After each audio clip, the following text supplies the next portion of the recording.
জয় কেল্লা বাবার জয়, জয় কেল্লা বাবার জয়, জয় কেল্লা বাবার জয়, জয় কেল্লা বাবার জয়, জয় কেল্লা বাবার জয়, জয় কেল্লা বাবার জয়, জয় কেল্লা বাবার জয়, জয় কেল্লা বাবার জয়, জয় কেল্লা বাবার জয়, জয় কেল্লা বাবার জয়, জয় কেল্লা বাবার জয়, জয়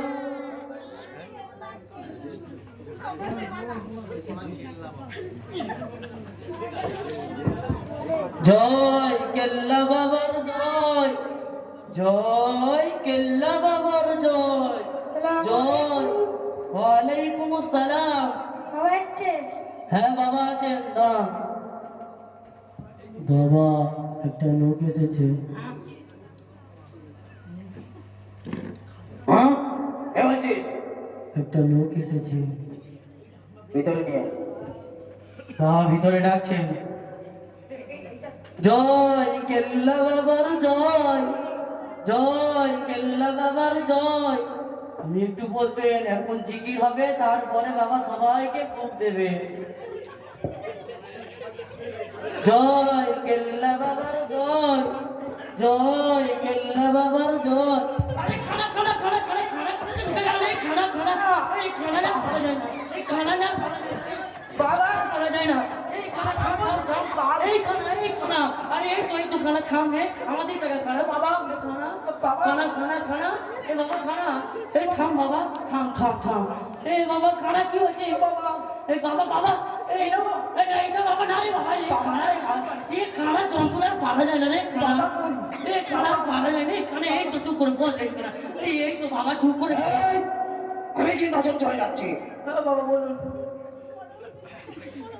বাবা এখন জিকির হবে, তারপরে বাবা সবাইকে ভোট দেবে। চুপ করে বসো খানা, তোমার যন্ত্রণা সহ্য করা যায় না। তোমাকে কোনটা বাবা দেখতে হবে না, তুমি বসো, তুমি খানা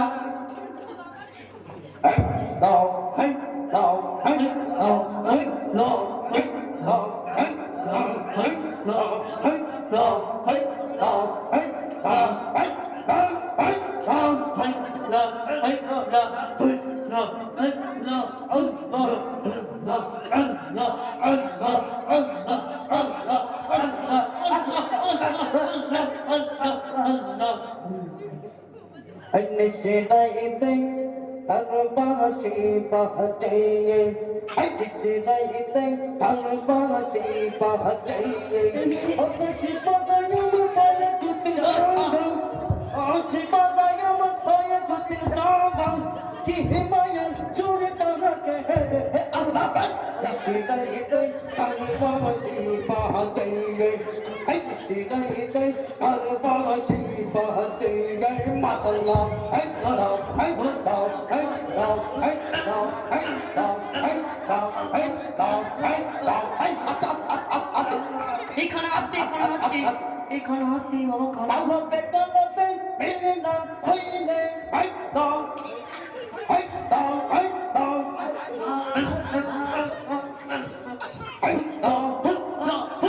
তোমরা একটু বসো, এবারে বাবা তোমাদের ফুক দিয়ে দেবে। জয় কেল্লা বাবার জয়, জয় কেল্লা বাবার জয়, জয় কেল্লা বাবার জয়, জয় কেল্লা বাবার জয়। সব মাথা নিচু করো, বাবা তোমাদের ফুক দেবে। আরে বাচ্চ আচ্ছা কি সমস্যা বলো? বাবা আমি হাড়ির পাঁচার মতো কালো, আমার বিয়ে হয় না, এমন একটা ফুক মেরে দেখ যেন আমার বিয়ে হয়। ঠিক আছে বলছি। হ্যাঁ বলছো, ওটা তোমার কি সমস্যা বলো। বাবা আমি এই 20 বছর ধরে বাবা বেঁচে আছি বাবা, আমি একটুও বাড়িনি। আপনি এমন একটা ফুক মেরে দেবেন যেন আমি হু হু করে পড়েছি। ঠিক আছে। হ্যাঁ ভাই বলো বলছো। বাবা আমি 2 বছর বেকারছি, আমার একটা সন্তান হয় না বাবা। তোর চেষ্টাই নাই কি করে হবে। বাবা কিছু হচ্ছে না বাবা। ঠিক আছে, নো টেনশন। ঠিক আছে। এই বলছো ওটো, তোমার কি অসুবিধা বলো। বাবা আমি জানো আমার কিছু পছন্দ করে না, আমার যাতে ফোন মেরে দিল চোখটা ভালো হয়ে যায়। সব যেন ভালো হয়ে যায়। ঠিক আছে, আসতে।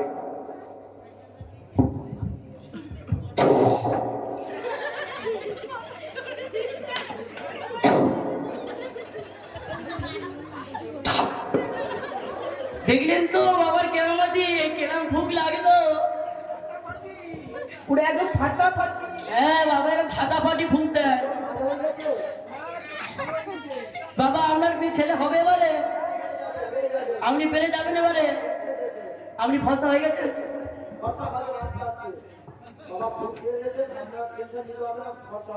ঠিক আছে।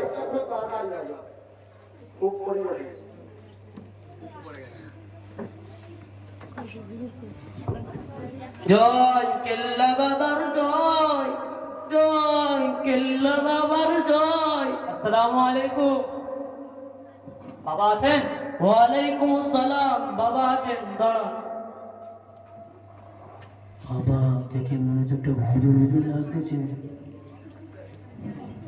কি হয়েছে খেতে, তো কি হয়েছে খেতে কেডা। এই হুজুর আমরা ডাকছি। বাবা আসসালামু আলাইকুম। ওয়ালাইকুম আসসালাম। বাবা আসতে পারি? আসো আসো।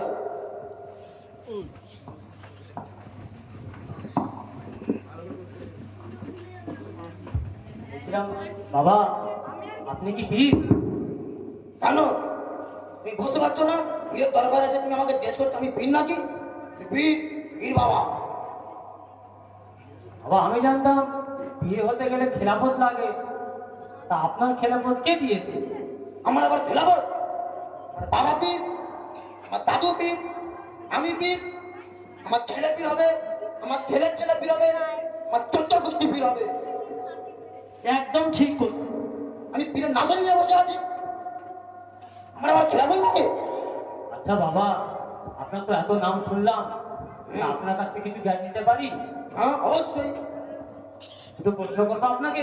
হ্যাঁ, তা বলুন তো বাবা গোসলের সহজ কটা? আরে বাবা এ তো সামান্য বিষয়, কটা আর হবে, 13-14টা হবে। আচ্ছা তাই? ওই কি কি বলুন তো। আবার ওগুলো বলতে হবে? তা বলেই দি। বলেন।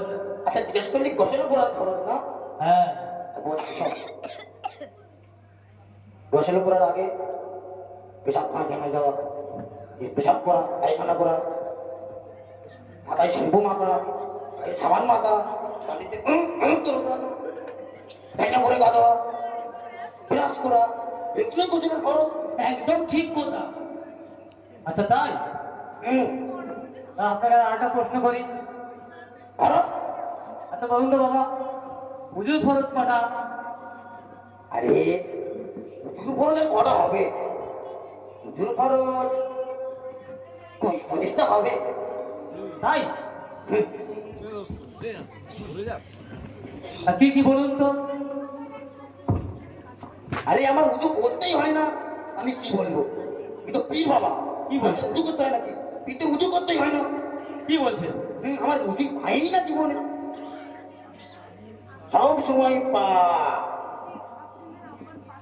তা বলছিলাম বাবা আপনি তো নামাজ কালাম পড়েন, তা আপনার সূরা ফাতিহাটা একটু পড়ে শোনাবেন? হ্যাঁ ও পারি। একটু পড়ে শোনান তো। খেজুর তুমি শুনবে? জি। আচ্ছা খেজুর শোনো।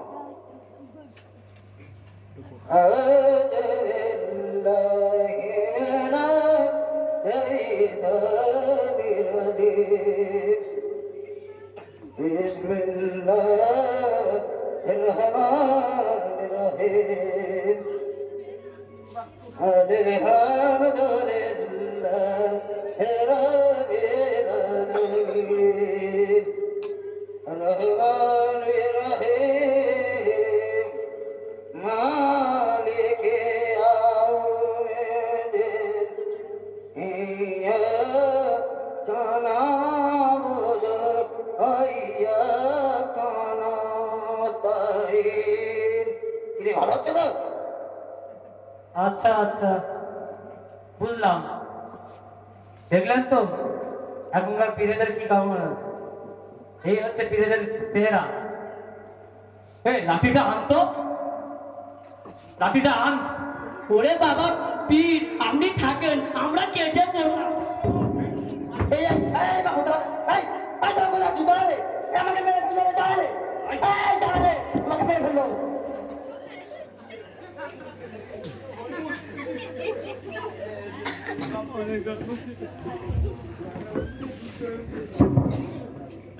আপনারা দেখতে পারলেন যে আজকাল পীর মানাটা খুবই অত্যন্ত জরুরি। তবে হ্যাঁ, আসল পীর, আসলি পীর জরুরি।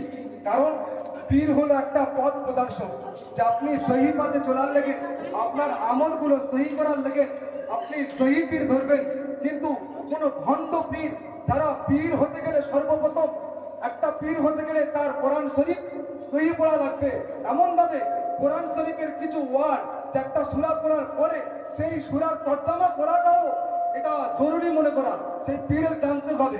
কোনো মাসলা মাসাইল তার যদি ধরা হয়, কোনো ধরো মুরিদ হলো, সেই পীরকে যদি বলা হয় এই মাসলার উত্তর কি হবে, সেই উত্তরটা দেওয়ার যোগ্যতাও রাখতে হবে সেই পীরকে, তবে হলো আসলি পীর। এখনকার সময়ে কিছু ভণ্ড পীরের আবেদন হয়েছে, যারা পীর বলে দাবি করে কিন্তু তাদের মধ্যে কোনো যোগ্যতা নেই, কোনো দক্ষতা নেই, কিন্তু নিজেকে পীর বলে দাবি করে। আমরা কি করি, সেই পীরের দরবারে গিয়ে আমরা নানান সমস্যার কথা বলি। কি বলি না, আমার সন্তান হয়নি, আমার একটা সন্তানের ব্যবস্থা করে দাও। এমনই ভাবে আমার রুজি রোজগার হয় না, আমার রুজি রোজগারের ব্যবস্থা করে দাও। এমনই ভাবে আমাদের নিজেদের নানান সমস্যাগুলো সেই পীরের কাছে তুলে ধরি। কিন্তু না, যিনি দেবেন তিনি মাত্র রব, আমাদের রহমান রহিম উপরে আছেন। আমরা কিন্তু ওনার দিকে একবারও ডাকি না, আল্লাহর ইবাদত করি না, শুধুমাত্র পীরের দরবারে গিয়ে কোথায় সিন্নি চড়াই, এমনই ভাবে চাঁদা চড়াই, এগুলো করতে থাকি। দেখেন, এগুলো সম্পূর্ণভাবে সিন্নি দেওয়া, এমনই ভাবে চাঁদা চড়ানো, এমনই ভাবে পীরের দরবারে গিয়ে নিজের সন্তানের কথা বলা, এমনই ভাবে নিজের যাবতীয় কথা পীরের কাছে বলা, এগুলো সম্পূর্ণ বিদআত বিদআত বিদআত। অর্থাৎ আমরা কি করব, সর্বপ্রথম একটা সহি পীর ধরতে হবে, পথ প্রদর্শক পীর ধরতে হবে। সেই পীরের আমলিয়াত ঠিক আছে কিনা, সেই পীরটা আলেম কিনা, এটা আগে জানকারি নেব। তারপরে কি করতে হবে, তারপরে তার কাছে বায়াত হতে হবে।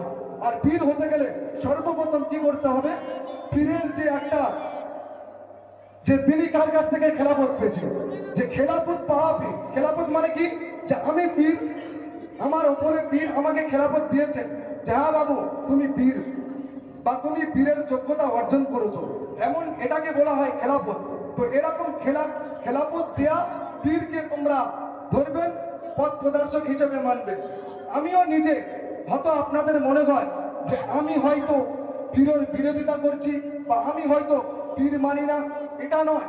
আমি নিজেও একটা পীরের কাছে বায়াত হয়ে আছি, পীরের কাছ থেকে আমি নিজেও আমল নিই।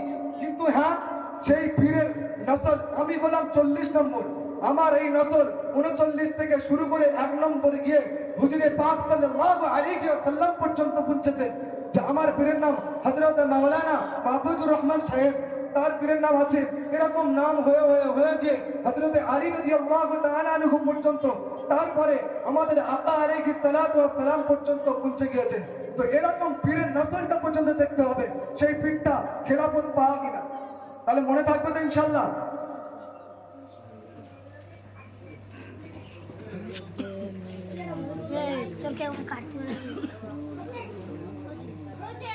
আপনাদের সম্মুখে এখন শাহবাজার মাদ্রাসার শিক্ষক উনি উপস্থিত আছেন। কিছু মূল্যবান দু এক মিনিট কথা বলে আমাদেরকে শোনাবেন। আমরা ওনার কাছে আর্য করছি উনি স্টেজে এসে ওনার মুখ থেকে মূল্যবান